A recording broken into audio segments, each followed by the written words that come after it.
हम सब ने देखा कि ईडी की लगातार कार्यवाहियां चल रही है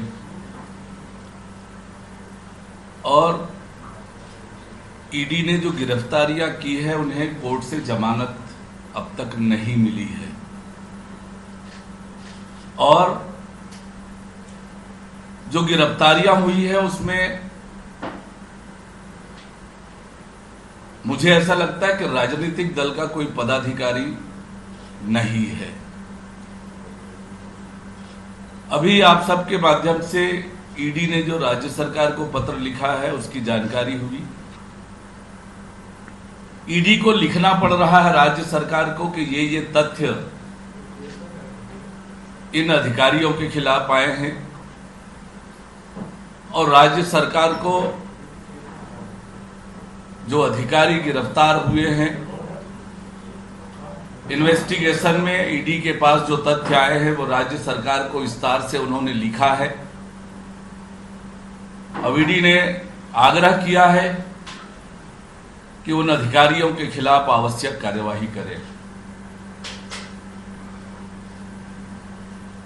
राज्य के मुख्यमंत्री भरोसे की बात करते हैं पर सबसे ज्यादा भरोसे का संकट और आज राज्य की सरकार और भूपेश बघेल जी को है, जो कहना पड़ता है कि भरोसा है। भरोसे का कत्ल भी इस दौरान खूब हुए हैं, चाहे जन घोषणा पत्र के वादों को लेकर हो या भ्रष्टाचारियों पर कार्रवाई करने का मामला हो। यह तथ्य सुस्पष्ट है कि भ्रष्टाचार विकास में बाधक है और आज जब छत्तीसगढ़ में विकास के सारे काम अवरुद्ध हैं,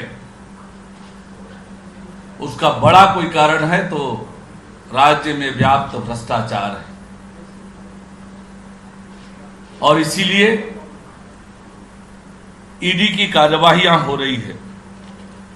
आज जब सीएमओ के वेबसाइट उठाकर देखेंगे तो उप सचिव के रूप में सौम्या चौरसिया का नाम अभी भी उल्लेखित होता है।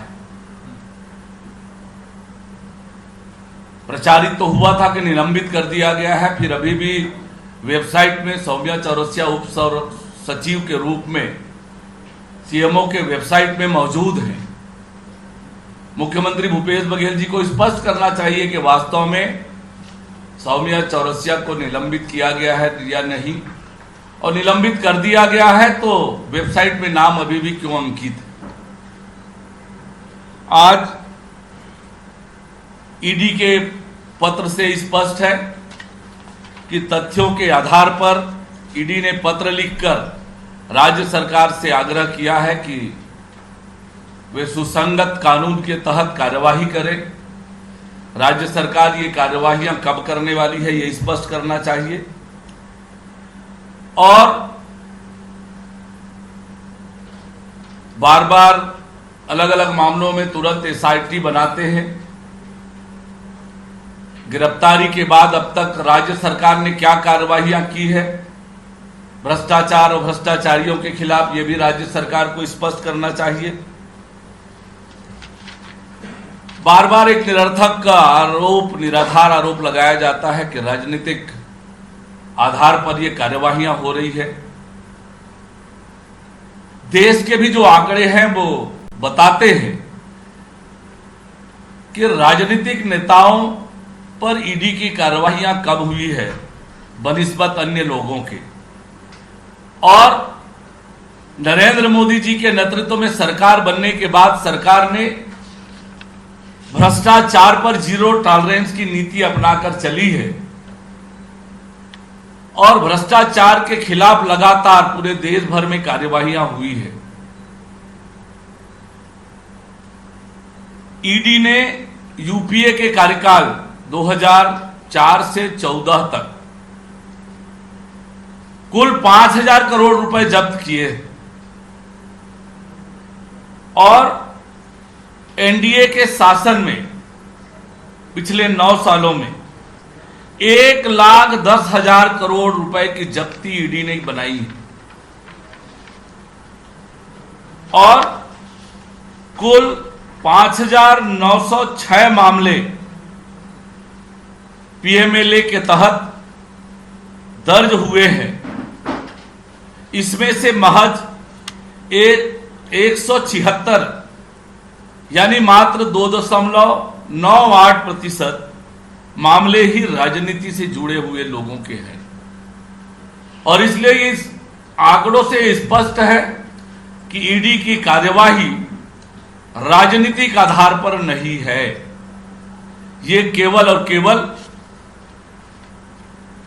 भ्रष्टाचार के खिलाफ कार्यवाहियां हैं।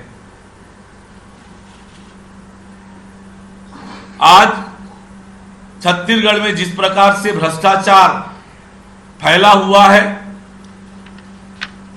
जिस प्रकार से अब तक की सरकार के रुख रहे हैं, वो स्पष्ट बताता है कि भ्रष्टाचारियों को राज्य सरकार का खुला संरक्षण है, संलिप्तता है। छत्तीसगढ़ की जनता इन बातों को बहुत गंभीरता से देख रही है और जनता भी भ्रष्टाचार बिल्कुल पसंद नहीं करती। भ्रष्टाचारियों को पहले भी देश और प्रदेश की जनता ने सबक सिखाया है और जनता आज भ्रष्टाचारियों को सबक सिखाने के लिए तैयार बैठी है।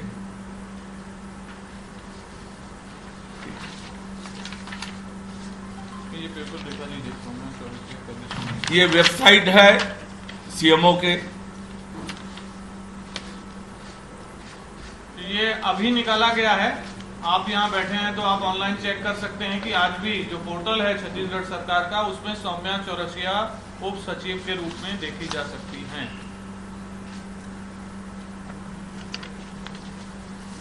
आपके कोई प्रश्न हो तो पूछिए।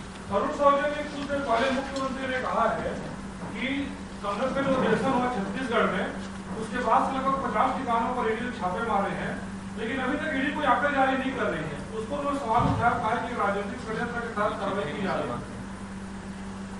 देखिए, ईडी की कार्रवाई कांग्रेस के अधिवेशन के पहले से प्रारंभ हुई है और ईडी को जो तथ्य मिल रहे हैं शायद उस आधार पर ईडी कार्रवाई कर रही है। और आप सबको पता है कि ये कार्रवाई बहुत तकनीकी होती है और इसलिए ये स्पष्ट है कि ईडी हड़बड़ी में कोई कार्रवाई नहीं कर रही है।